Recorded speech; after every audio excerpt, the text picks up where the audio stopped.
My greatest trick? Convincing my wife we need a Nintendo Switch for my kids. Welcome to a very special edition of The Apprentice, White House Edition. On this show, you don't get fired, you try to get hired. What a twist, right? Right? The job. Only the most powerful staff job in all of Washington. Chief of Staff to the President of the United States. Pretty big. Now, before we get to the contestants, let's remember how we got here. Donald Trump's first Chief of Staff was named Reince Priebus. He was the chairman of the Republican National Committee and someone the establishment thought might be able to tame Trump's worst instincts. Anywho, Priebus was gone within 6 months of taking the job, fired by tweet while the president was sitting on the tarmac in Washington on a rainy Friday night. Could that scene possibly have got more depressing? In Priebus's place came John Kelly, the decorated military man who had been leading the Department of Homeland Security and who was tapped by Trump to bring order and direction to an orderless and directionless White House. Kelly tried to do that, limiting Trump's open-door policy to any and every advisor who wanted to bend his ear. That included his eldest daughter Ivanka and her husband Jared Kushner. That didn't sit well with Javanka. I still don't understand why that nickname has not caught on more. It's gold. And they reportedly spent the intervening months working to undermine Kelly, perfectly functioning White House. It worked, as Trump himself bristled at being managed and not being able to do exactly what he wanted at exactly the time he wanted to do it. By the summer of 2018, it was clear Kelly was on borrowed time. Trump made it official in December when he announced Kelly was leaving at the end of the year. Not clear that Kelly was briefed on that. Now, we all thought, and by we, I mean Donald Trump, that Nick Ayers, a boy wonder political strategist who had been working as Vice President Mike Pence's chief of staff, would quickly fill the void left by Kelly. But Ayers wanted to get back to his native Georgia. And we all know you can't be the White House chief of staff from Georgia.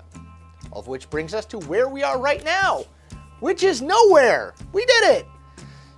As in, Kelly is leaving around the first of the year, but we have no earthly idea, and by we, again, I mean Trump, who might replace him.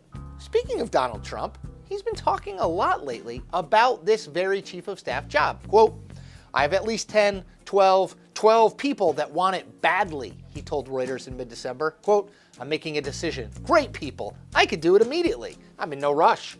A lot of people want it. A lot of people want it. They want it badly. And no, Trump isn't overcompensating here. Not at all. You're the one overcompensating. Not him. You're the puppet. I won't go through all 10, 12 of the potential candidates for chief of staff because, well, there probably aren't 10 or 12 candidates for chief of staff. So, let's meet them. Treasury Secretary Steve Mnuchin. On the plus side for Mnuchin, he is someone who has a long personal relationship with Trump. That's good. And Trump respects Mnuchin's business acumen because he, like the president, has made a lot of money. That's also good. On the not so plus side, Mnuchin has already taken a ton of heat in the media for his love of private plane travel. And there was the whole thing with him and his wife Louise Linton looking like Boris Badenov and Natasha. Not great. Then there's Citizens United President David Bossie, and this one is interesting. Bossie was Trump's deputy campaign manager in 2016 and even wrote a book about that campaign called Let Trump Be Trump. Now look, it is what it is. Bossie has been kicking around conservative fever swamps for decades. He made his name, such as it is, for working with House Republicans during the impeachment proceedings against Bill Clinton. Our third option is Trump administration jack of all trades, Mick Mulvaney. That's Mick, not Nick. The former South Carolina congressman currently already has 2 jobs. He's the boss of the Consumer Financial Protection Bureau and the director of the Office of Management and Budget. He's also one of the very few people who has thrived under Trump, due in no small part to the president believing that he's good on TV. The president watches a lot of TV. Now, what's the issue with Mulvaney?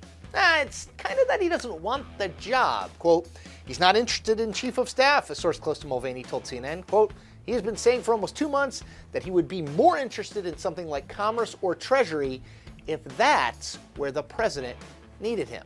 Eek.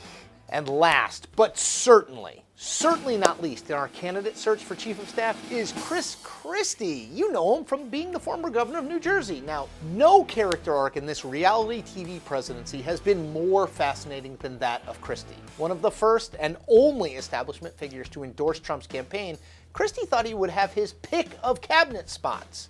Except not, because Javanka isn't a big fan. Now, could this be the ultimate redemption story? The prodigal son returns. Trump does like those sorts of narratives. Second, third, fourth, fifth chances. So I wouldn't rule Christie out. Okay, we're down to it. Who will the president pick? Honestly, I don't really know. Well, with Mark Meadows now out of the running, Christie would be the best story, and Trump does love a good comeback tale. Even though this is Trump, and making predictions about what he'll do is like predicting what's next in the relationship between Cardi B and Offset. And that is the very hip point. We do this every week, twice. Stay tuned for new episodes every Tuesday and Thursday.